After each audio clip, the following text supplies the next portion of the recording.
Hello, fellow gamers. Cryptic Panther back with another episode of Beyond the Games. And with me again is my good friend Gladys the Baker. Hey, everybody. How's it going? So this is episode 2. We had part 1. We had episode 1 was in 2 parts. This is actually episode 2. So right off the bat, same as last time, spoilers. Massive spoilers. If you're watching this and you have not played The Last of Us 2, what the fuck you doing here, as Gladys said last time? Go and play the games, then come back. Exactly.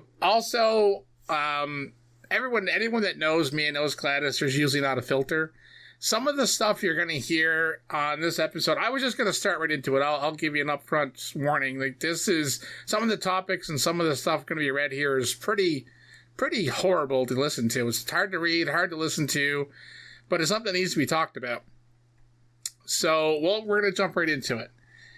And with that is Laura Bailey does the voice for Abby. Everybody's maybe not so favorite characters will come to find out.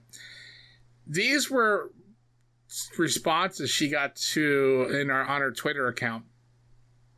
One of them is lovely, says, "I'm going to kill you because you killed Joel in Last of Us Part 2.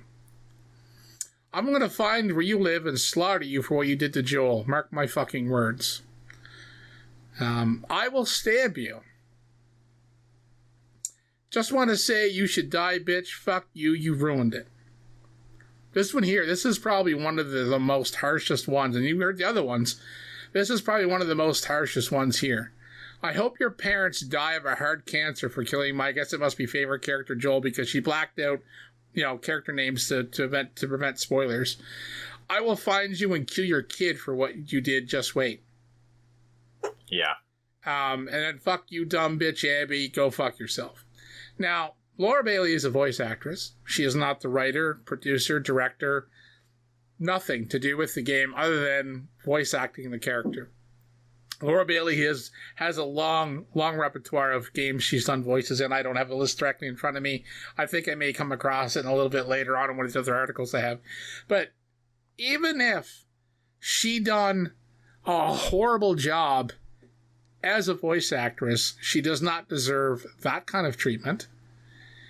Nobody deserves that kind of treatment, no matter what voiceover job, video game creation, movie, TV show creation they have done. There's only a very few select people that deserve threats like that, and those are rapists and pedophiles. So these and she was kind enough to them not to put their names on these posts, so I don't know who they are. So there's no way we can, not these ones anyways. There's some other ones, and I'm going to post some screenshots along in this discussion if you're watching on YouTube, and you'll see some of the names of these people and their pictures and what they've said to Neil and to other people involved in this project. Now, we discussed the story in the last episode where we talked about how we hated Abby for what she did to Joel. But then, as we progressed through the story and understood why, well, technically justified, right? Yes. So, for someone to hate a video game character with such, and it's not even, I don't even want to use the word passion, but what because it's not passion, it's a sickness, with a vile sickness that you need to threaten people. Like, it's one thing to say, "Hey, I fucking hate, the character you played," or, "Neil, I fucking hated the way you wrote this story," or whoever the writers were, like, "I hate how you wrote this character. I hate the way this character," It's one thing to hate a character, but don't hate the person playing the character. Sure, you can disagree with creative choices as much as you'd like. All day long. Yeah. And I mean, and I guarantee you, anybody in the business, and any of these businesses, entertainment business, we'll kind of keep it in the entertainment world a little bit, anyone in the entertainment world would prefer a more or less a constructive consider. They're probably not going to listen to a lot of them because at the end of the day, it's not up to the actress's, decision on how stuff is run in most cases. They have a very limited window they're allowed to make changes. They're not the boss. They're getting a paycheck. They're not one foot in the bill. So at the end of the day, they're doing a job like everybody else. But I mean, I think would prefer a constructive criticism over, anything else. But like death threats, wishing their parents die, like how fucked in the head does a person have to be to think this is the right thing to do? Exactly. Criticism absolutely has its place, and it deserves a place, and not just entertainment, but in a lot of things in life. So when we put the microscope on the entertainment business, on the gaming business, on writing and narratives, and we look at all these things, obviously criticism is a huge part of a motivator to write better or to improve. And these are natural things. Like I said, not just limited to the entertainment business, but specifically within the wheelhouse of what we're talking about right now. If you had criticisms about this story or about characters or about choices that those characters make, you're absolutely able to have those criticisms. You can do that. That's fine, of course. Absolutely, you cannot like the direction that the game went or the characters went and choices that they made. That's fine. That's acceptable. What's not acceptable and what should not be tolerated is death threats to people, is to threaten families, is to go after these people personally because, as Panther said, they're just actors. They clock in and do the job. They don't get paid to write these things or decide what's right. And then who is anybody to decide what's right for other people as well? We saw the trials and the torture that these characters went through, and they're fake characters. They're not real. They were portrayed in such a realistic way, and the acting was done in such a realistic way. The writing was done to such a high quality that we felt like they were real. We had real empathy and sympathy and anger for these characters. But at the end of the day, to go online in such a cowardly way and go after the families of these people, even though, obviously these are all going to end up being empty threats, and God forbid anything actually did happen to this actress or any other person in the entertainment industry or whatever. I mean, even with them being empty threats, it's still just fucking despicable. And that's the thing. And I mean, I do on and off. It's been more off than on. I do a rant series on my channel from time to time, and I mentioned this, and it's I kind of went into it. It definitely wasn't a discussion. It was more one sided me just ripping the piss at the people, right? And it'd be it's a full on, like when I rant, it's usually not pretty for anybody, That's why there's no camera on it. But yeah, like I don't understand.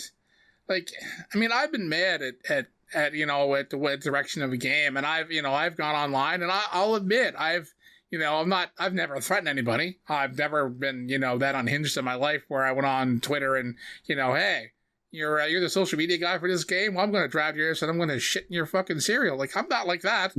Like, I'd say that to someone else as a joke, But I mean, it's one thing to be upset and make changes to a game, like especially like a sports game, like on something that's ongoing. It was an MLB game, and they made some changes to the game, and I found the changes they made really affected. Like it just made the game a lot less fun, and it was not that it made it more challenging. I mean, it seemed like a lot more inconsistencies than per a patch. And I was like online complaining, and it's like I have a right to complain.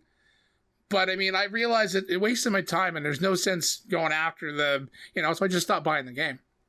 If you're gonna make changes to the game, I don't like it, I just won't buy it. I mean, that's I vote with my wallet, right? And that's sure. And that's what it's fine. It's fine to do criticism. So I say, hey, you made a change to the game, I don't like it. Same with the thing. Like the guys over at Rare, they take a lot of shit from people from Sea of Thieves constantly. Like, you watch their live streams, the chat is toxic as fuck. You read their Twitter posts, the chat's toxic as fuck. Like, it's the norm now.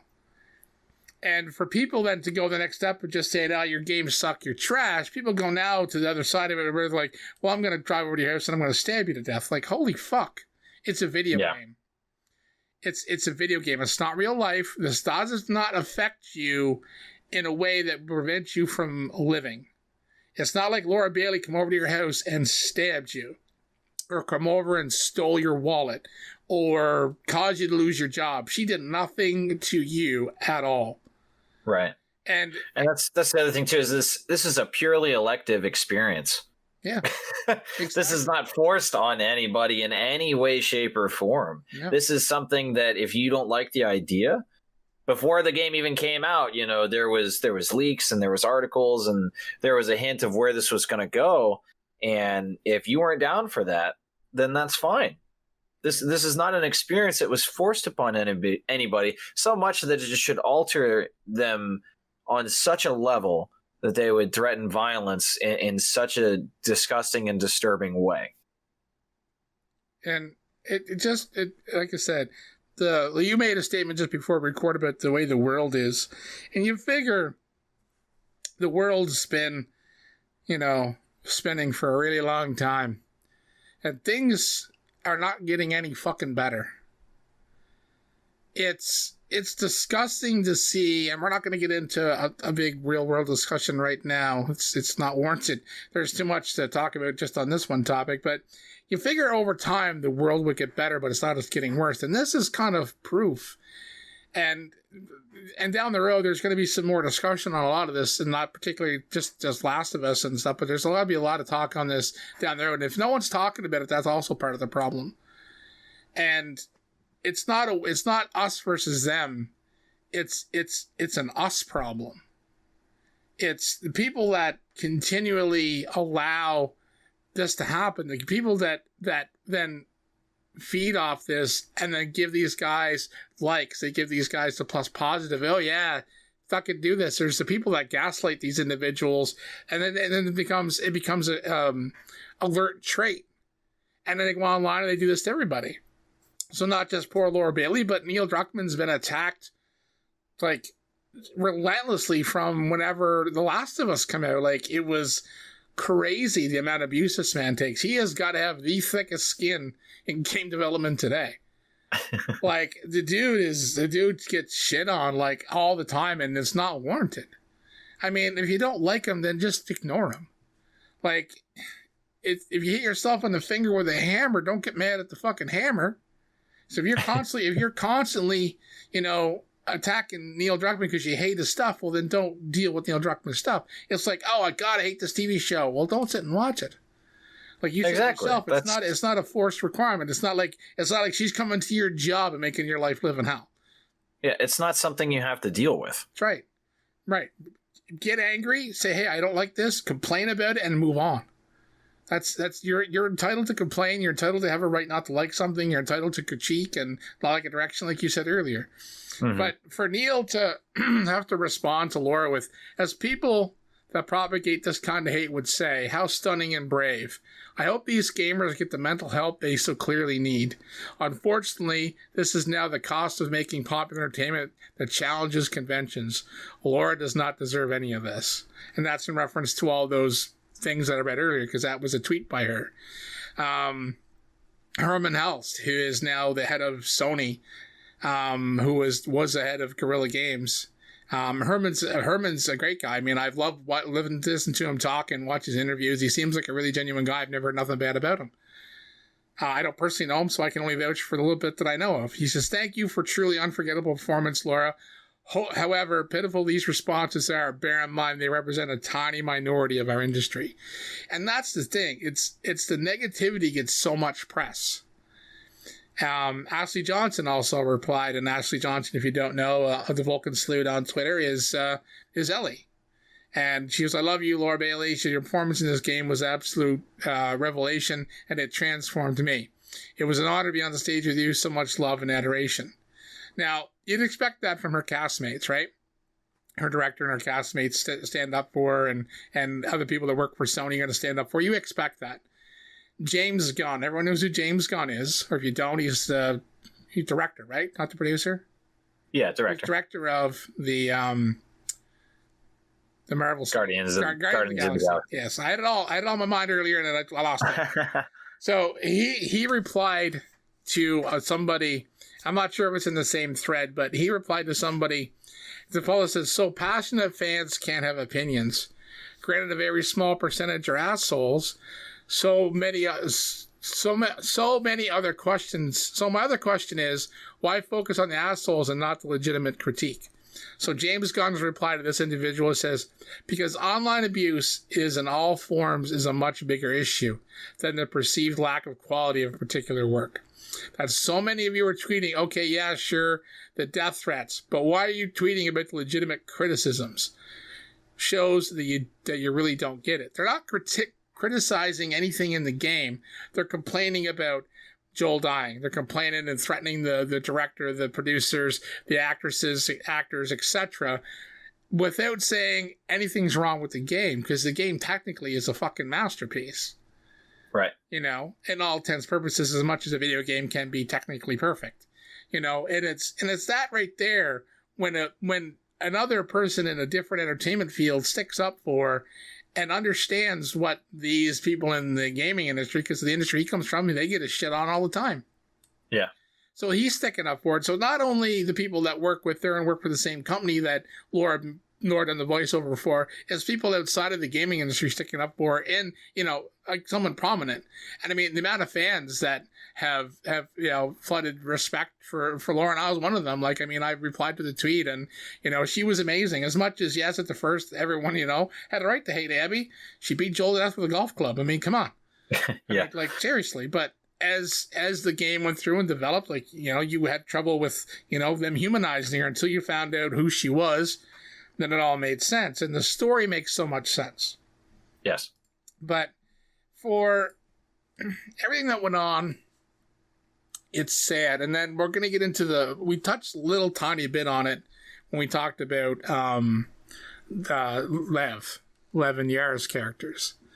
And we talked about Lev being trans, basically. She was trans. I mean, I don't know what term they'd use in that world, because, I mean, I don't know, like, whether the Seraphites, I didn't call them scars.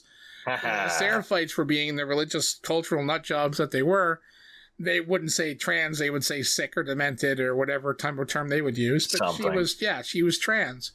So Neil's tweet says so I guess he's replying to this individual, and this guy's like this article names the guy. He's got his whole tweet screenshotted here. It's wonderful. I'm so highly against the promotion of gays. Being LGBT is not something to be proud of, let alone given any merit in a video game. Now, this individual, clearly he's a piece of shit. I don't give a fuck if he listens to this podcast and then sends me an angry tweet. I don't give a shit, dude. You can, you know, go fuck yourself.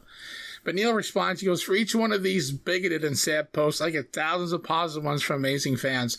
Both kinds inspire greater diversity in our games. Now, I'll be honest. I don't have a problem if you're gay, if you're bi, if you're a lesbian, I don't care. It doesn't bother me. It doesn't. I don't care. If you like guys, like guys, you like girls, you like both, if you don't like none of them, hey, good for you. You know? I find, you know, the people that have no gender, I mean, I'll admit, I'll be upfront and admit, I don't understand it, because I am not one of them. You know, try to understand someone that was born a boy or born a girl and feels like the other. You know, I can't sympathize to a great level, because I am not one of them. I'm a straight male. And I don't judge anybody on anything. If you want to be gay and trans, bi, whatever you want to do, that's on you. It doesn't affect my life.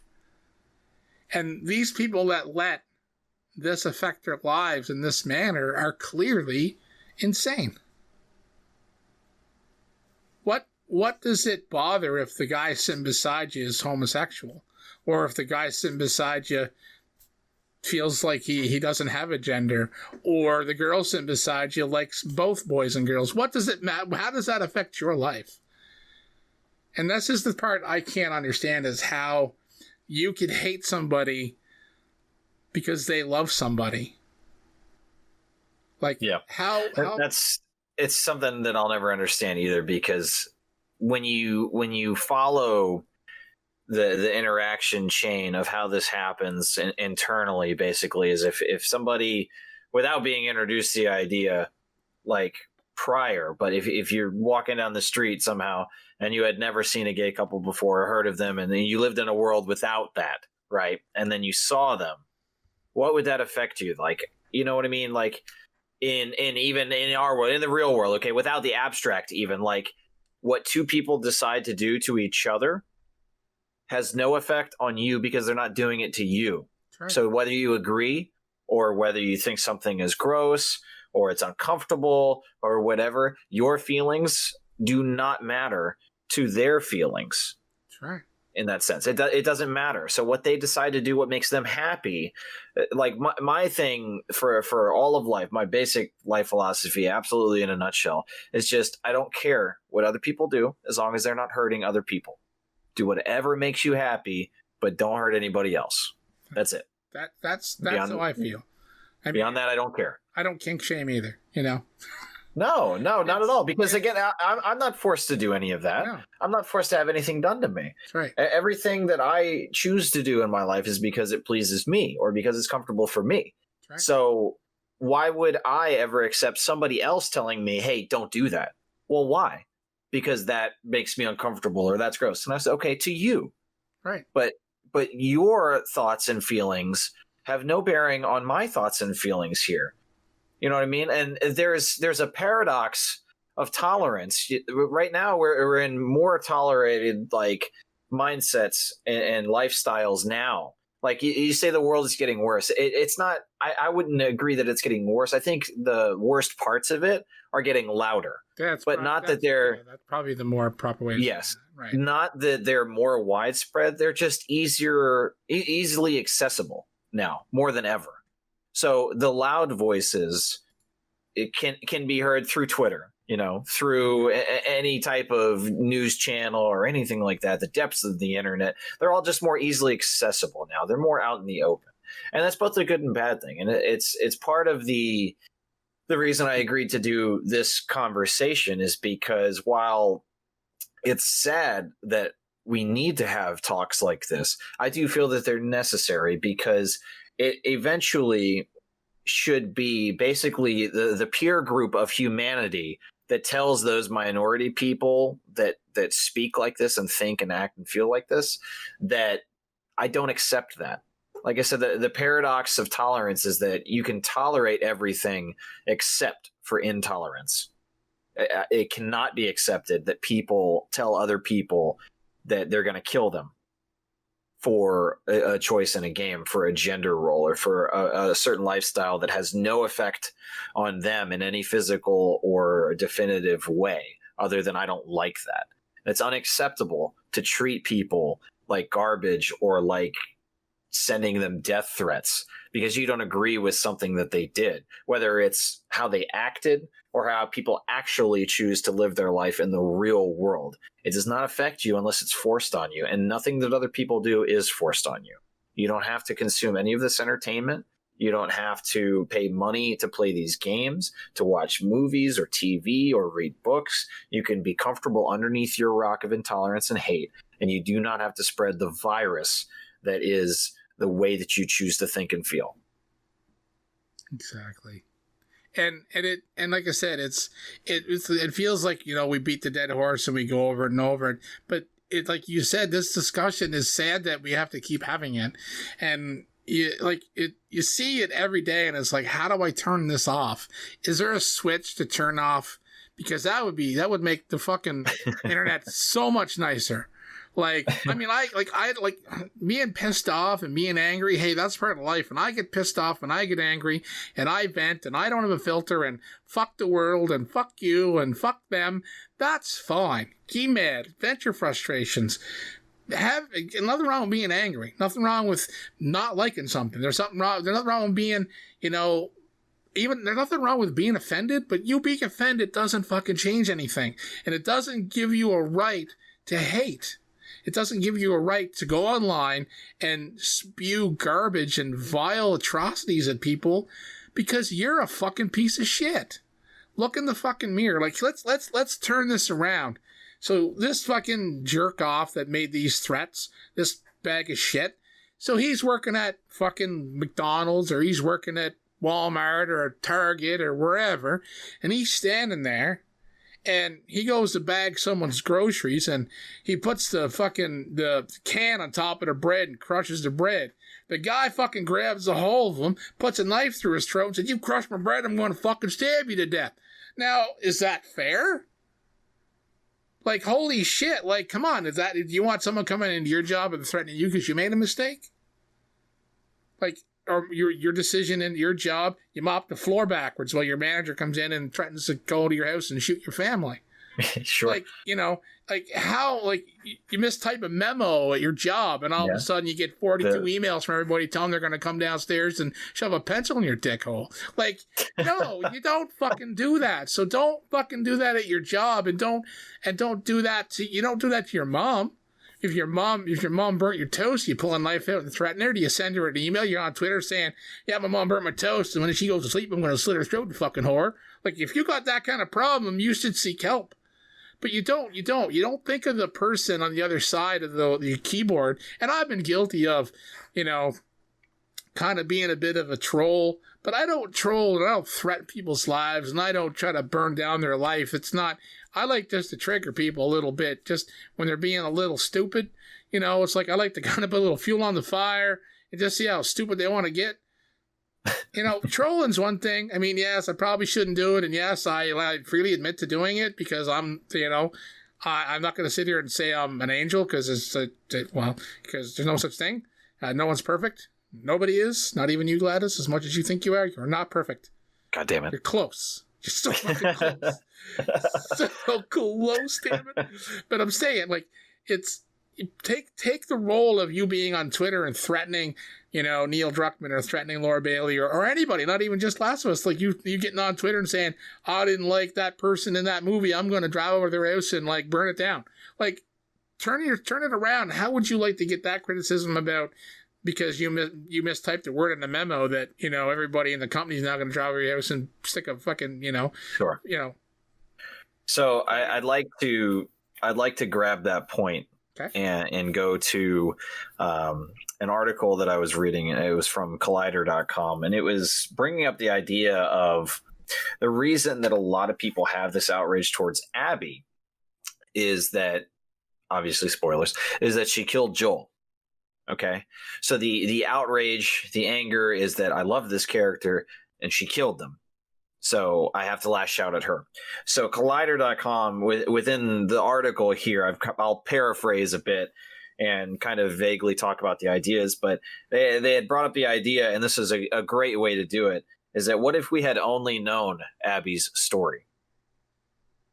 And I want you to think about that for a second, because we got her backstory, not in as elongated and as like specifically played out as we got Ellie's backstory, but close. We got enough of a parallel to see that they weren't that different.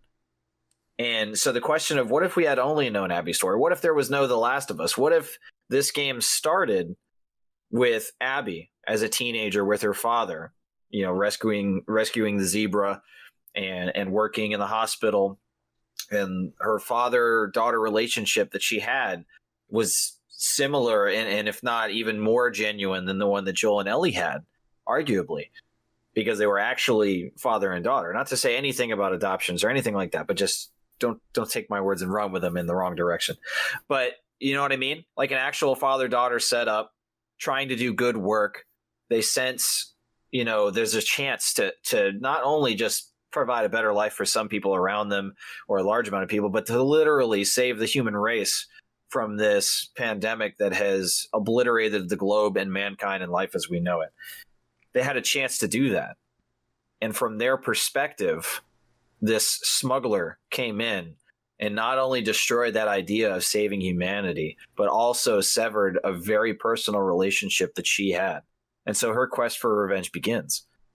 But had we only gotten that story, that would be entirely the exact same stance that people are having defending Ellie and Joel and attacking Abby. It would be reversed entirely.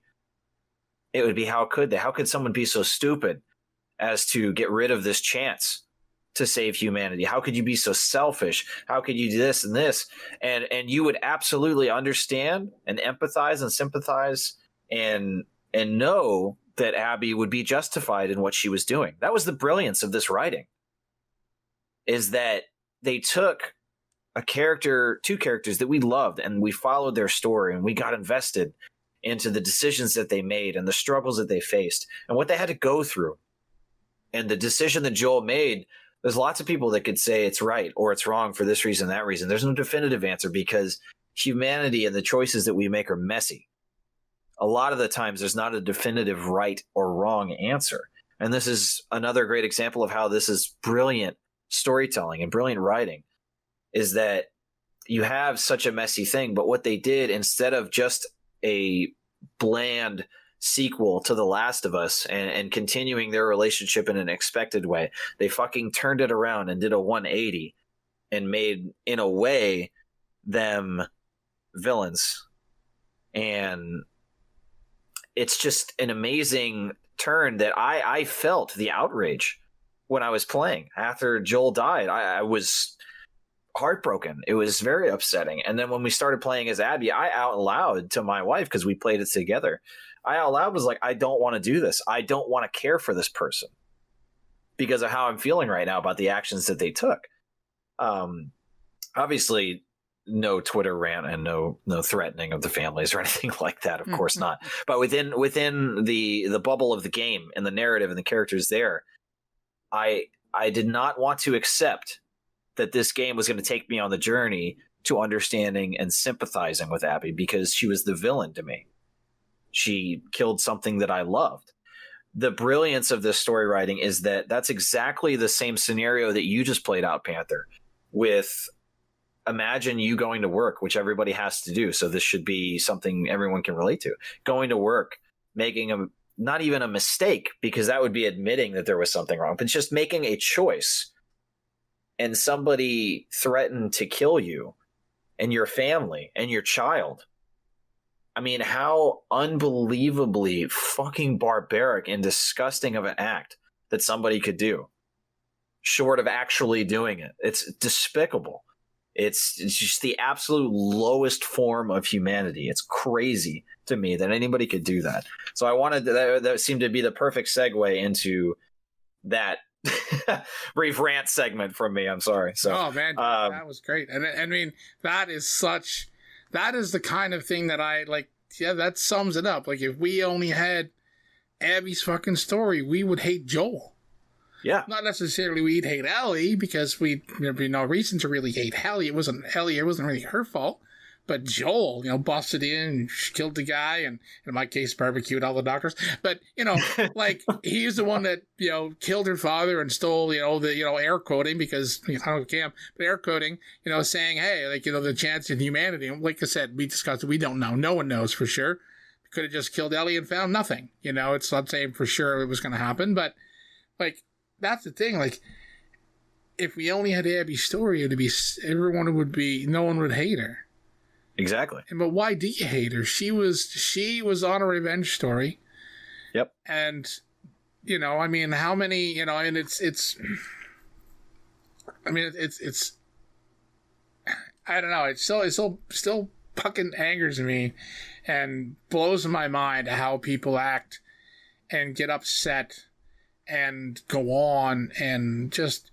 And there's so many people on Twitter. I've seen so many posts because I follow Neil Druckmann, and I see him replying to people, and then people are like commenting back, yeah, so Neil Druckmann and all his cuckites and stuff are now attacking me because I shit on his game. And it's like, dude, you fucking did shit on the game. You didn't critique nothing. You just basically blasted it because you didn't attack the actress. You attacked not just actress, but they attacked. Oh, you had to be fucking 2,000 IQ to understand the story. I'm thinking, if you didn't understand the story, that's not Neil's fault. That's fucking your fault. Right. Because a lot of fucking people love that game. I don't have a 2,000 IQ, and I understood the story, and I fucking love the game. Yeah. I mean, I know your IQ was 1,999, Gladys. So, I mean, like, you're right there. But, well, not really. But to summarize the section that I just went on here is that the difference between Abby and Ellie is we met Ellie first. That is the most succinct and clear way that I can spell out that difference.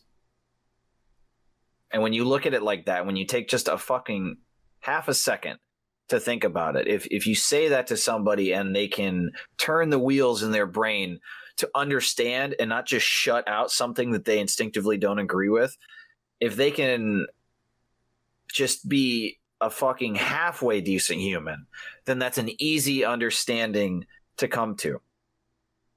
Now it's difficult in a sense of overcoming, like for me, my heartbreaking, like being upset and like crushed that Joel got killed. Again, like it's hard, but it's not a social justice warrior, like, you know, memento of like trying to force this political idea or something. You know what I mean? Like, people are dragging all this other shit into it. It's not anything like that. It's just basic human growth and understanding, is that everybody is the hero in their own story. And to every hero, there will be villains, but all of those villains, most of them are not having like an evil intent in the things that they do, but also people make mistakes. People make the wrong decisions, and not just once or twice, but for years, for decades, sometimes for their entire lives, and they never get to make up for it. There's no redemption for a lot of people, and the opportunity is not afforded to make a better choice even for some people. But what this comes down to is that this is a game. And another article here, I'll stop in just a second because I feel like I'm taking over, so I apologize. Is Inverse.com made good points about projection and character creation, character customization. So this is a standard part of our industry now in gaming, character customization. Just about every game, almost every single game, has some form of character customization, whether it just be attributes to the character or changing clothing or accessories or something like a hair color, anything like that. But in a lot of games, you choose genders and you choose all kinds of things. In some real deep role-playing games, you can choose their beliefs and their backstories, and you get to make decisions that impact the stories. There's a lot of games that are like that now. This is the standard for there to be something like that.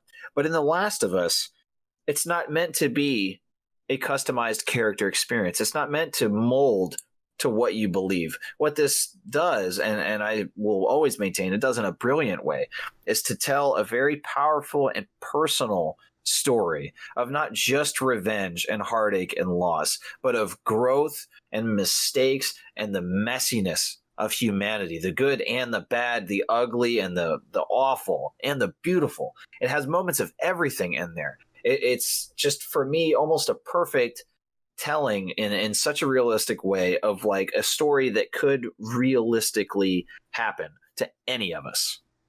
And it's a beautiful thing. But this game is not meant to customize to you. It's not meant to fit in whatever box of beliefs you have. It simply tells a story, and it does it very effectively. So if you don't agree with the story, that's fine. If you don't agree with getting on a ride for something that you can't customize, again, to fit within your box of beliefs, that's fine. It's purely elective. You don't have to do that. So if this story is not for you, and the idea that you have no control over your character and what they believe and what they do, or how they conduct themselves, if that doesn't appeal to you, then don't play this game. But at no point should anything that happens in this game or within the entertainment industry or within film or any other aspect of life, at no point should violence be threatened towards people because of the choices that they choose to make that's not hurting somebody else. It's not, for me, even an ethics question or a morality question. It's for me, I don't know how else, like what more words could I use to solidify this idea, is that this is just a basic concept of existing. You should not threaten to kill people and cause people harm for something that they do that has not been forced on you or anybody else. That's right. It's unbelievable. All right, go ahead. Stop being fucking pieces of shit, motherfuckers. God damn, I hate motherfuckers. And not like people that fuck mothers, because nothing wrong with fucking the mother. I'm talking about these motherfuckers. So here's another thing. Like this, the gender thing was such also like the hate that the actors got was vile and disgusting. The hate that Neil gets constantly. It's ridiculous and it's crazy, but the amount of people, the positive side is there's so much positive, but the negative, finds a way to float to the top. It's like the unflushable turd. So the hate for the story was one thing. The hate for this, the hate for that, and like Neil's choices, and everyone calls him a cuck and all this, and pushing agendas, and like these people, this fella here, he's on Twitter, Ethan Wolf 1. I'm just gonna say his fucking name. I don't know who this guy is. Fuck him. Last of Us 2 is without the doubt the worst game of the year. I cannot express how bad this game is in every detail and every part of the story. This is a disgrace to video games everywhere. My official review is 1 out of 5 stars.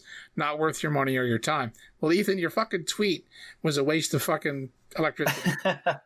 So he has a photoshopped cover of the game called "A Very Angry Lesbian," and the picture of Ellie's face with like the blood and the hair on her face, like the typical shot you see a lot. So yeah, a very angry lesbian. Another tweet by Naughty Dog, how they were, talking about the game being out. One guy goes, "Your manipulation of the role Joel had in The Last of Us Part 2 trailers was disgusting. You manipulated consumers and it's trash. Thank you for validating my cancellation." I don't understand how they manipulated Joel's role in the video game. I don't either, but it's funny and curious to me that they said their cancellation, as in they didn't actually play it. Yeah. So they must have watched it. I don't know what date this came out on. Well, the original tweet was June 19th by Naughty Dog, and I don't know what date this... June 19th. Yeah, I replied the same day, so I have no idea what the hell this guy knew in one day about the whole story. So, yeah, apparently this guy's just an idiot. Yeah. But that other guy saying it's the worst video game ever, it's like, Jesus. I mean, when we done a roll podcast, we played some pretty shitty fucking games. Oh, God, did we? Yeah. Nightmares. I wake up in a cold sweater once in a while, screaming. My wife just looks at me, says, "Shut up." And she goes back to sleep, and I curl up in the fetal position. But yeah, I had some apple pie moonshine the other night, and I stumbled into a nightmare scenario of playing Russian Fishing 4 for the rest of my life. And even that is not the worst game ever. This Ethan Wolf guy, he needs to play Russian Fishing 4. I should tweet this son of a bitch. I talked about you in my podcast. Here, play this game, you fucking dirtbag. Like, I get, but I mean, like, he on June 19th, that was his tweet on June 19th. So how the hell did he even have time to play the game? No idea. Early review? Doubtful that he did. I don't know. I mean, I just to address, I guess, the idea of a manipulation of character. I don't believe so, because what we saw wasn't a manipulation. We saw the steps that he took, the struggle that he had with the choice that he made. Even there was no righteousness to what he felt. He knew it was selfish and he felt guilty, but he did it out of the love that he had for this girl, and so he anguished over this. To the very end, to the end of his life. And we saw that progressively through the flashbacks, that still, even the last interactions they had when they talked about forgiveness and, they would try. Like he looked like a broken man, even having the conversation, because he was so torn over the decision that he made. There was no righteousness in there, and there was no manipulation in that, because again, that's true to humanity. That's true to somebody having to make a tough choice and to sacrifice everything or nothing and to lose either way. That's right. That's a hard thing to do. That's right. Like I said, I mentioned it before, and I even watched it again when I was editing that part where he's dropping that heavy shit on Tommy about at the right start of the game. It's like, God damn it. Like, every time I watch that part, it's like, fuck. I've watched it 3 times now, and it's still like, God damn it. Like the parts of the game, and I can, like, when I was going through and I was getting clips to put into the video and stuff, and watching it, and as I was going through, I'm like, oh, I remember this part. Oh, I remember this. And I was rewatch. That's why it took me forever to edit the fucking thing. I was rewatching the parts of the game. Like, some of those cutscenes are amazing. Like, the one scene in The Last of Us, the original, that fucking gets me every time is whenever Ellie runs away and her and Tommy and Joel chase after her, and he finds her upstairs in that bedroom. And she's like, is it all girls had to worry about was like what skirt goes with what shirt and what boy they're going to dance, you know? And they have that back and forth in the bedroom about, you're not, you know, I'm not her, I'm not your daughter, and I'm, you know, and I'm sure as hell not your dad. That fucking scene gets me every time. Yeah. That is one that fucking chills down my spine every time I watch that.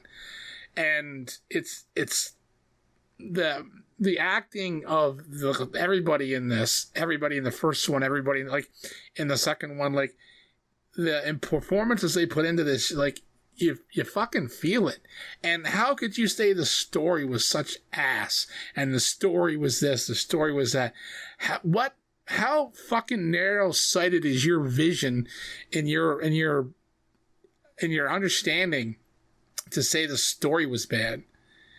Like, we both admitted there was parts of this that, you know, made us cry, and I ain't fucking ashamed to admit it. Like, there's been other games, and I'll probably talk about them some other time, but games are, if you can't play with this type of game and have any type of a reaction or understanding of the story, like, how fucking emotionally stunted are you? Right. Like, what a hollow existence that would be. I can understand someone not understanding the story if they've never played the two games. And I know it's not for everybody. I'm not saying as an outsider that someone who doesn't play video games has, you know, deems them as not important. How could you, like, not watch, if this was a movie, how could you not watch this and not get any type of a reaction? Whether it's a full-on emotional let go, oh, you got your tears, or a bit of joy or anger, anguish at what happens in a movie or a TV show or a video game, like, if you have no emotional attachment to anything like that, there's a problem. There's nothing wrong with emotion. And I mean, like I said, I'll freely admit that, like, the part where she's going back to his house after he was dead, that was hard. Like, yes. It was tough. I mean, you talked about, like, the second, you know, when Joel was dead and she seemed like she was crying. You said you were crying. Like when he was, like, I was glad I wasn't live streaming that with a cam. Like, I ain't lying. I was, like, completely, like, fucking, my heart ached. I was speechless because I was, like, I was empathizing with Ellie because we lost Joel too. Yes. And I was like, I didn't even say I was even mad at Abby. I guess I was in shock. You know, it was never spoiled for me, but everyone, you know, from day one was, oh, Joel's going to die, blah, blah, blah, you know. And I was lucky enough, I avoided all spoilers.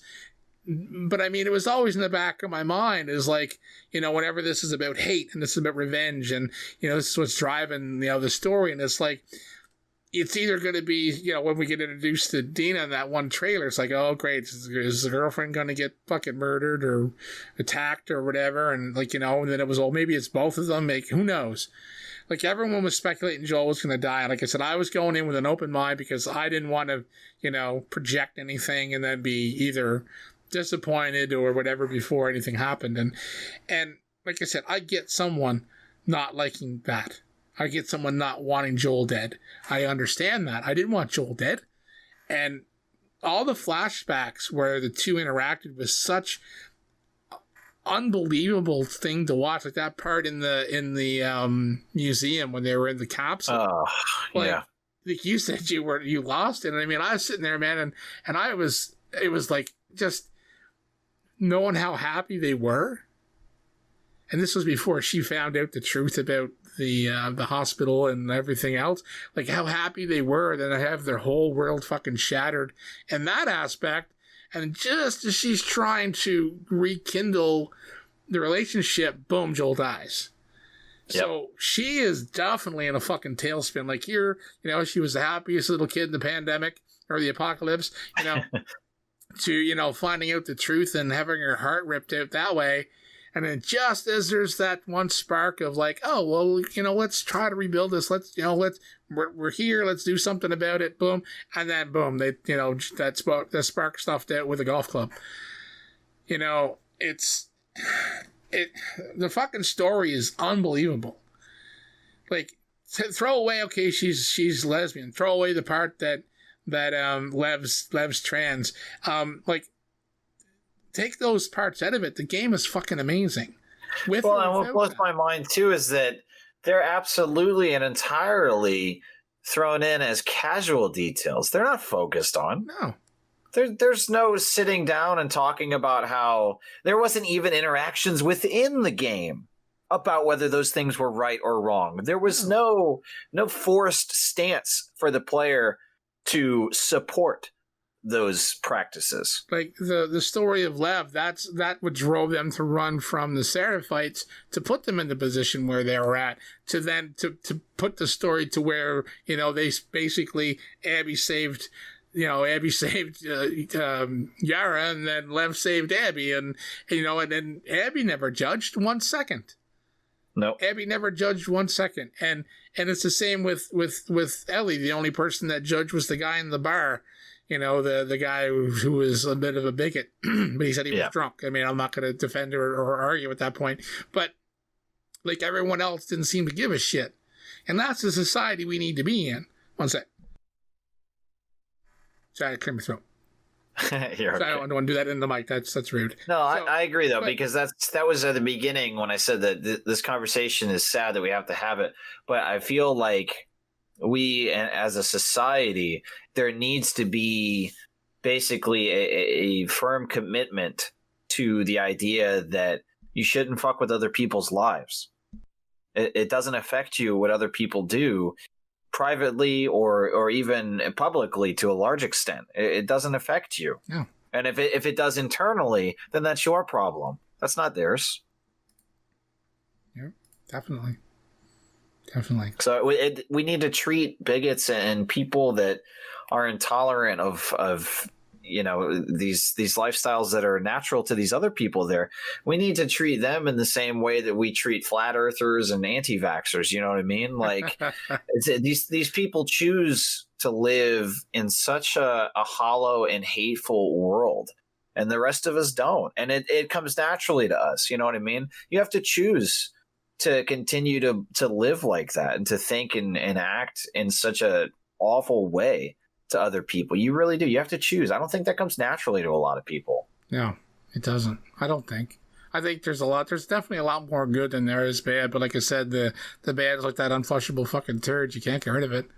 Yeah. Like I said, if there was a switch to turn it off on the internet, I mean, like I said, I've been a part to some trolling and to some name calling, but I've never threatened anybody's life over comments or like, hey, a guy photoshopped a picture. I don't like the way you photoshopped that. I'm going to go flatten your tires. Like, no, like that's not me, and that shouldn't be anybody, for sure. It should never. Someone's actions that don't directly affect you, like you've said many times.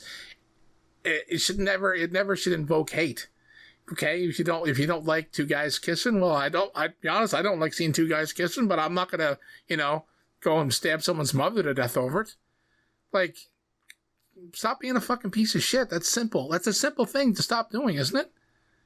That's all I'm asking. You would think. I'm not asking you to rewire the fucking space shuttle upside down with the banjo playing in your ear. I'm asking you to stop being a fucking piece of shit.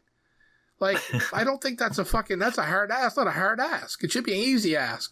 It'd be like asking someone to butter a fucking little piece of bread. It should be easy. Butter a piece of bread, stop being a piece of shit. They're both easy things to fucking do. Stop being a piece of shit. If you don't want to put butter on your fucking bread, I don't care. That's your fucking choice. But fuck, it's easy. Stop being a piece of shit. Like I said, hey, trolling's one thing. But outright, maybe I'll turn over a new leaf and I'm not going to stop it because it's going to be impossible because I love to trigger stupid people. But I'll try my best going forward to stop. When I see someone posting shit that I think is fucking stupid, that is not hurting anything other than just being stupid, I'm going to ignore it going forward. I'll do my Right. best.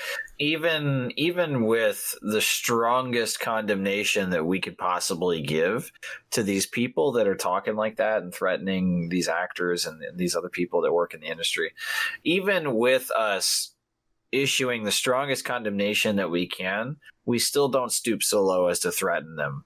No. And it's because, as you said, it's an easy thing to do to not be a piece of shit. Yeah. All you got to do is simply try. Yeah, it's very easy. It comes naturally after a while. Like, instead of typing, I'm going to stab you and your kids, to be like, I didn't like the character you played. I wish Abby hadn't killed Joe at the golf club.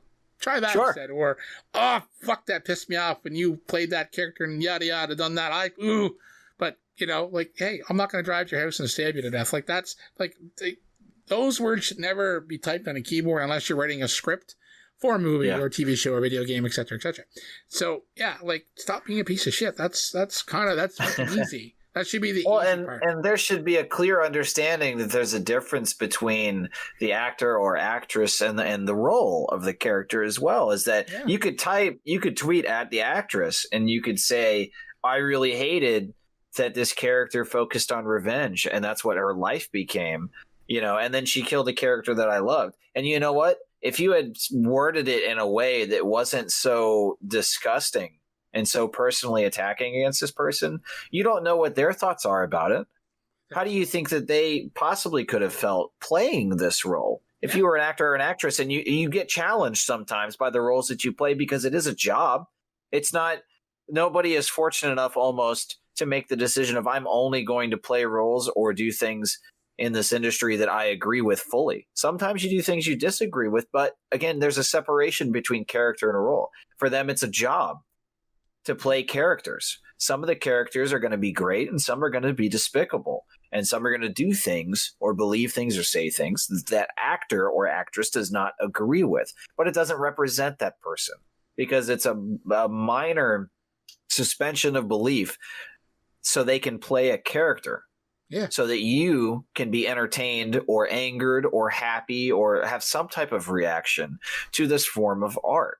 There's a separation, though. So what if the actress had tweeted back at you, hey, thanks for your feedback. Thanks for the criticism. I understand where you're coming from because I also struggled with this. But hopefully you'll come around like I did to understanding that this character is just like everybody. And that they have their motivations and they have things that drive them. Unfortunately, we saw a very dark period of her life, and that's what this was. But thanks for taking the time to play. Exactly. Like that opens the door for discussion. It's one thing, like you said, to not like and be angered by something, but then if you worded that a different way, you don't know where the conversation may have went. Yeah, you don't know. I mean, like I said, we kind of got a bit of the taste of that playing it in a roundabout way. I mean, it's a bit, but it's playing, like I said, like we discussed it when we were playing as Abby and we were trying to kill Ellie. I fucking hated it. I fucking hated it. I'm like, this is horrible. This sucks. Like, I'm like, I don't want to do this. Why do I take? Like, I'm not killing Ellie. Like, I'll quit the game. Like, what am I doing? I fucking was like, this sucks. And then it was on a frustrating level because I kept trying to catch her and I kept fucking, but I mean, like the whole thing. And then I'm like, oh my God, stop beating the hell out of her. Oh my God, I'm going to kill her. Don't fuck. What are you doing? Whenever it's kind of a cutscene. And then role reversed whenever I was at the end and I was Ellie and I was like, I can't let you leave. I'm going to kill Lev if you don't fight me. It's like, fuck. No, don't. I don't want. I'm like, I got to beat the hell out of her. Fuck. All right, I'm beating the hell out of her. Fucking shit. Yep. I'm choking her to death. Then the cutscene, I'm like, fuck. And then all of a sudden the flashback, I'm like, oh, please don't kill her. Because like at the end, I liked the characters. I liked all of them. Like in as the role they played in the game. I mean, obviously I liked all the characters and I wish they all lived. But I mean, as the role in the game and the understanding of how the story went and everything, I liked everything. All the pieces fell into place. It was so awesome. Like, I can't fucking say it sucked at all. Like, there was moments of frustration and there was moments of like, why did that happen? Oh, that's why. Fuck. Like it was such brilliance. And these people use, and they put their hate glasses on and they're duct taped to their fucking head and all they see is a trans or a lesbian, and then the thing is too, or Joel died, and the story sucks. Well, did you play the game? Did you watch a full playthrough? If you need it explained, I will get some crayons and some paper, and we will sit down and we will figure it out on a level that you can understand it, if that's what it's going to take. We'll get some rubbing alcohol, and we'll rinse off the glue from that tape and get those hate glasses off your fucking face. And let's sit down as human beings here and see if we can get on at least a level where you're not being a fucking piece of shit. Fuck. Oh, damn. Motherfuckers. Yeah.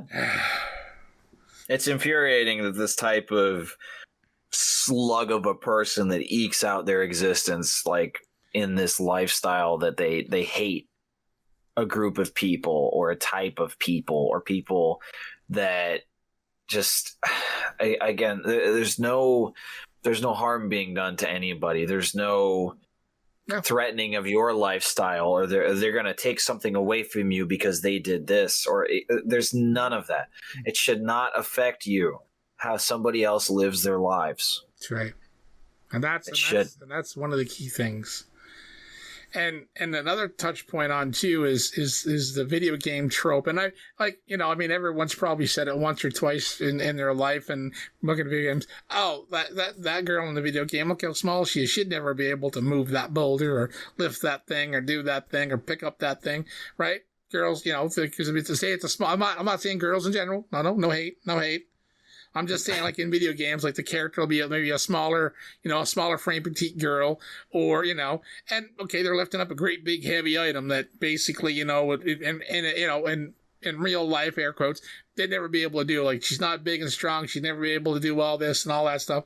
So what did they do with Naughty Dog? They give us Abby. Like, yep. Fuck, she got bigger fucking guns than I got. Like, goddamn, she punched my face off, but didn't even breaking a sweat. But then, she's got to be trans. Like, that was another thing. I never even had the thought. No. It's got to be a guy. It's got to be trans. That's not really a girl. Oh, I was like, wow, she is fucking ripped. Holy shit. And then we see the lifestyle too, the military lifestyle that they have with all the training. They were living in a former like football stadium. Yes. That had a giant fucking gym in it. Yes. Like, what do you think they do when they're not in the patrols? Not only that, but this lifestyle is all about survival as well. Exactly. So honestly, she took it seriously, and she didn't just go about life and try to survive. She was like, I'm going to train. I'm going to be strong. So when there's a situation, I'm going to be able to fuck shit up and defend myself. Like, she took it to heart as soon, like, because you saw as a small teenager, in the flashbacks interactions with her dad, that she wasn't very big. No, it was nothing like that. But after that, her life took on a purpose of not just survival, but of revenge. And the method to get there was to train, was to become experienced. Those were some revenge muscles, motherfuckers. Yeah. I that was the thing. Like, if everyone's scared of a strong woman, like, what is wrong with you people? You can't, there's no fucking in between. It's like, that girl there, she could never pick up that fucking sword. So let's make a girl that can pick up a sword. Oh, it's gotta be a guy. Like, holy fuck. Like, how fucking insecure are you as a person? Like, I don't know if if all those comments came from the male side or there was a mixed, I don't know. Because I know some of the comments right online, a lot of people, they don't post who put them up, so you can't tell if they're, one-sided. I mean, imagine there's some females that fucking judge and feel the same way, too. Like, there's no girl looks like that. It's got to be a guy. Like, sorry if I'm sounding a bit, over the top. But, there's people out there like that just, you can't please them. There's no in-between. It's either one or the other. They can't never fucking be happy because they're pieces of shit. But that's like, it's like, fuck, it's just, I had an argument on Twitter with somebody regarding this game, and I'm not going to go back through my Twitter and find it, because I blocked the fucking person because they were just out to lunch. They were saying how Naughty Dog manipulated you to be Abby good, Ellie bad, because Ellie killed dogs. Oh. I'm like, what in the fuck? How? Oh, well, Abby had a lot better weapons, so you weren't supposed to like Ellie. Blah. I'm like, what are you fucking talking about? How does any of this even make any sense in a conversation of the world? Like, give your fucking head a shake, but don't break the pee, for the love of fuck. Like, Jesus, like, how could you... Okay, let's see. The very first of the game, when you're walking through the town, Ellie walks over and pets the dog in front of the guy playing the banjo, which was the guy who did the music for the game. Yeah, if you didn't know that. Easter egg there. She pets the fucking dog in the street right in front of the guy playing the banjo. So fuck you, who that person on Twitter? So here's my point. Well, I hated killing the dogs, though. Oh, I do too. Oh man, those are the same thing. I don't like. I'm not so bad because the dog's trying to fucking kill me. So hey, yeah. It's but I don't like killing dogs in video games. Never did. Don't like killing a lot of animals in video games. I mean, it's one thing if you're hunting in a game and you got to hunt, you get food and killing boars and deer and shit. But killing a dog is because hey, I love dogs. Any dogs listen to this podcast? I didn't kill the dogs in the game out of anger. It's like I didn't have a choice. Yeah. Oh, they flipped that even too to where Abby, you got to play as her and you got to know one of the dogs. Yeah, exactly. Well, here's my point was why I went totally off the deep end at them to try to prove how fucking silly they were being. I'm like, oh yeah, so Abby had to kill Joel with a golf club because her father was a doctor, and the old trope that doctors do nothing but play golf. Fucking naughty dog. I went that route, like totally fucking ridiculous, and they were like thought I was serious. I'm like, oh my god, this person is either a great troll, which golf clap, bravo, or they are that fucking unhinged in reality that they can't understand anything. Like, how does a person have a conversation with that person? I wouldn't want to talk to that person in real life. I would slap them. Right. Or want to. I don't assault people for no reason. But I'd want to slap them and say, are you fucking for real? Like, where's the reset button? Because clearly there's something, your fucking firmware not update? Jesus. Like, man. Like, how? I don't, it's shocking. It shocks me still to this day, of all the years I've lived on this earth, all the shit that I've read online and all the shit that I've dealt with face to face and over the phone in my previous jobs and current job and listened to shit online and watched the news. How the fuck is the human race still at the top of the food chain? It fucking scares me, man. It's like, man, there's like, idiots, like Jesus. Yep. They're everywhere. It's like the idiots are a plague, man. Like they are. Like it's the real pandemic. It's one thing to have an opinion and a thought process, but when someone tries to have a conversation and like don't like when the wheel's coming off the wagon, I guess I'm just gonna stand back and let the wheels come off their wagon and just let it crash because I'm tired of trying to put some duct tape on that fucking wheel to keep it on the wagon. Like, I don't know when it's time to cut the fucking tape, I guess. It's getting to that point. Like, you washing my hands of it is all that's left. Like, it's to the point where I'm taking the hand sanitizer and I'm putting it all over my hands and my arms and in my eyes. It's like, shit, can you stop? Like, ugh. Like, have a discussion. Have a discussion, for fuck's sake. Stop just... And when someone has a different point of view, and yes, I know, I like I said before, I like to kind of trigger and try to get people to really unravel a little bit, because, hey, sometimes I get bored at work, and Reddit's right there. Like I said, going for it, I'm going to do my best. I'm going to try my best to stop. I'm going to try my best. I'm going to try to stop being one of those, poking the bear kind of people. I'm going to stop being one of those. Because it's an easy change to make. And my wife wonders why sometimes I do that. She goes, you enjoy that too much? I'm like, yeah, I do. And that's wrong. And that's wrong. I admit it. I know. I got road rage and I get internet rage. So I'm working on it. I'm trying to be a better person. So, hey, we'll see how that goes. No promises. Well, and that should be a goal that everybody should be able to agree on too, regardless of your ideals or lifestyles or whatever triggers you. Is at the end of the day, when you go to sleep and you wake up the next day, don't you want to be a better person? Yeah, I feel like I'm sounding like Mr. Rogers here just for a second, but like, don't. What would make you not want to be a better? I mean, you probably don't think about it. Most people don't. I don't. Not on a daily basis or monthly basis or whatever. But like, just on a fundamental level, without thinking about it, even shouldn't being a better person be a goal? Just a goal at some point. Yeah. Just better yourself. Yep. I don't know. Next time I see someone do something like, and it'd be my normal go-to would be to criticize a little harshly or call them a moron or tell them to go, stop being a crybaby and all this stuff. Maybe I'll try a discussion. Maybe I'll try that other thing and have a discussion to see how that goes and see if I can, and see if I can, like I said, not sway anyone's opinion because, opinion is opinion and everyone's entitled to their own, whether they're right or wrong.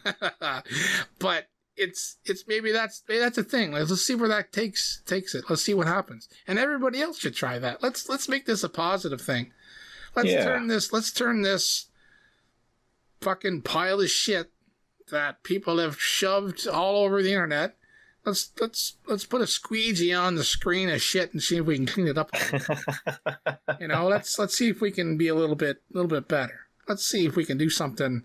And every time you see someone hating on somebody, like in a tweet, like, hey, throw a positive comment to that person. Maybe the person that's being hateful, just ignore them and throw a positive response. And you see something on Reddit or Facebook. Well, I'm not on Facebook, but if you're on Facebook and you see someone post something and someone being a piece of shit to that person, the person that being, that's on the other end of it, maybe give that person, say, no, ignore that guy. I think you're doing a great job. Or, oh, that picture looks great. You've done great work. Like, give someone a positive instead of a negative. Sure. It's always nice. Hey, it doesn't take much. Instead of attacking the guy that's being an asshole, throw a positive at the person that's being attacked and see if that changes things. Because I know before I've had people make shitty comments on my YouTube videos. I've been attacked in my Twitch streams. I've had people attack me on Reddit, Twitter, etc. And like, I got a thick skin. That shit doesn't bother me. I laugh it off. I know some people can't. So if you see someone being attacked unjustly, instead of attacking the person that's attacking them, give a positive to the person being attacked. Sure. See, balance that negative. I like that. Yeah. That's hey, we'll see if we can make this positive. Yeah. There's a fucking message. There's a reason to watch Beyond the Games because it's not just games. We're trying to make a better you. Pointing at all of y'all, as they say down south. Hey, all y'all. Is that how they do that? Am I American yet? All y'all. Well, y'all is you all. And then all y'all is all you all. Yeah. Yes. Exactly. There we go. We need Lincoln here to give us a spin. Exactly. Yeah, we need a little bit of Alabama lingo in here to get things right straightened up. Isn't that what they'd say? Yeah. I hope I'm not insulting anybody because, hey, it's all in jest, all in fun. I'm not being an asshole. Sure. It's all in fun. But I know we delved in a lot of negative and we come back with some positive. There was another thing I seen in an article here, and they were talking about the violence. And we touched a bit on that in the original discussion. We touched on the violence of the game. But there was a lot of talk at first of the trailers released and some of the gameplay stuff that was shown and how it was so violent. This is the Den of Geek is this website. And it says the controversy is actually not entirely new. Throughout The Last of Us Part 2 marketing campaign, some fans felt that the sequel's trailers and promotional material relied too heavily on violence, specifically violence against women. They argued that the marketing's prolific use of such violence began to make it feel a bit gratuitous.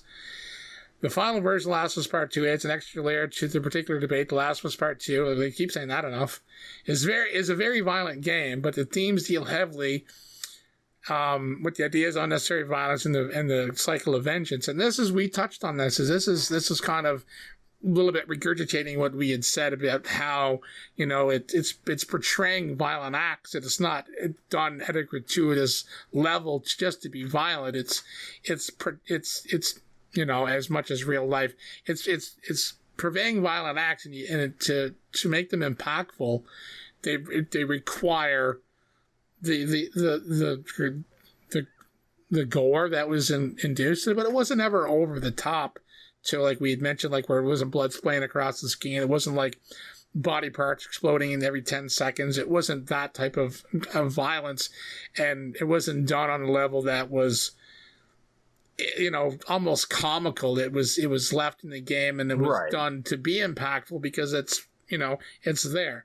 But yes, I remember there was a lot of talk about how all this violence against women and how it was like, I don't know what you mean, violence against women. There was the trailer they showed where Abby was hung up. That was really the only one. I mean, someone correct me if I'm wrong, but that was the only one where it showed violence directly against a woman, and it was being perpetrated by another woman now. And that's the thing, is that in this world, in The Last of Us, specifically within this world, is there are no gender roles. No. It's not like women are confined to the kitchen as the stereotype would go. It's that every single person has to pull their weight to survive because all hands are on deck. Everybody is needed. There is nobody that has an easy ride in this world that we're in, and let alone being relegated to just what would be the alternative to this would be just men in combat. Well, half the portion of the population, or whatever the split would be now, that would, I mean, if you imagine, okay, so we've got different factions. We got the WLF, we've got the Fireflies, remnants of the government around there, random bands of, rioters, looters, whatever they may be. You got the Seraphites. You've got all these different factions and sects. How many of them do you think, or rather, let me put it this way, how long would a group last if they said only the men should fight? That's right. They'd probably already been wiped out by this point because it's bullshit. It's a dumb idea, and it's not an idea that has any type of place in a serious survival story, because everybody would be needed in every capacity. Everybody would be trained to fight. Everybody would be trained to pull their weight, and for violence to be so readily accessible in this world to defend yourself, not only against other people with harmful intent, but the infected that are roaming and completely taking over portions of this place. Like, everybody would need to know how to fight. So there'd be violence against everybody in any kind of situation. To confine it and to microscope it and just say, oh, this is violence against women. That's so, like, it's jarring how, it's ignorant that statement is. It's that narrow field of view, right? It's back to that earlier. Like, to see Abby strung up. Well, yeah, it was a violent act. I mean, someone getting fucking strung up is fucking violent. But, and then the whole, like I said, there was so, and then everything's, it's violence against women. Oh, they're using this for gratuitously. No. Did anyone complain about violence against men? No, they never do. I remember I shot a motherfucker in the face and I didn't know his head left. I blew a guy's fucking leg off and listened to him scream till he died. Like, no one complained about that. I guess we don't matter. I guess he said, fuck that. It's only the women. You can't do violence against women. But like I said, at least in that point, whenever it was the act of her getting strung up, it was a woman that was in command and running the show. So there was no misogyny involved. So instantly it was like, well, there's no misogyny, but still violence against women. It's like, stop that fucking argument. It's not. It's just meaningless. It's a meaningless argument. You're just trying to trigger controversy, to get yourself noticed, to make a point that's not required to be made. Now, if it was done in a manner where it was a bunch of men and they were being misogynistic, well, then that's not really great promotional material. If it happened in the game and there was justification to the story, etc., whatever. That happens. It happens in other games as well. It's not just The Last of Us. There's violence against everybody in a lot of games. So stop trying to nitpick every little thing and turn it into something that it isn't. The two men that held down Yara broke her arm. That was never mentioned. Hardly ever. It was always the hanging of Abby was one of the biggest things. The hammer, I think, was mentioned. They never mentioned. It was mentioned once in an article, but it never seemed to be the biggest point. It was always the hanging of Abby. But it was all run and perpetrated by a woman, so there's no misogyny involved. it was once you understood and watched the story, or played the game or watched it, I should say, you'd understand why it was done, what is done, and who these people are. Not they didn't just string up Abby because she was a woman. They didn't break Kara's arm because she was a woman. Had nothing to do with gender. So stop trying to put everything in your little box of gender. Doesn't fit. Yep. Nothing fits in that box anymore. Jesus, motherfuckers. Yep. Almost ended on a positive note. There was a personal building on my point. You know, there was that, hey, let's stop being pieces of shit. Let's try to be better. Let's try to turn it here. I was getting close to thinking of a hashtag for it, and I'm like, I don't know, I got nothing. And then I had it doesn't need a hashtag, just do it. Yeah. That's right. Be better. Hashtag be better. It's pretty simple. Yeah. Pretty much. So I think that's probably I don't think that's enough. I keep skimming over these articles and reading stuff, and I still see the tweets that we mentioned earlier. It's frustrating. There's gonna be no video to go with this. I'm gonna have some screenshots. I'll probably put up some screenshots from the game, etc. And so if you have me on YouTube, you can listen to it in the background. I'm in the process of getting a SoundCloud, is that what it is? Yeah, SoundCloud set up. Yeah. So that at least I can get it over there. So if you just want to listen to it without loading YouTube, that'd be an option. I'm hoping to get it on this week, depending on how work goes and everything this week. Work has been kind of hectic and crazy, so I'll see what I can do in between that and to get this out. But yeah, I want to thank everyone for sticking around. I want to thank everyone for watching last time. Comments are welcome. Fill the comment section. You can find me on Twitter. You can find Gladys on Twitter. You can find him on Twitch. I'm trying to get my schedule worked around to get back on Twitch as well.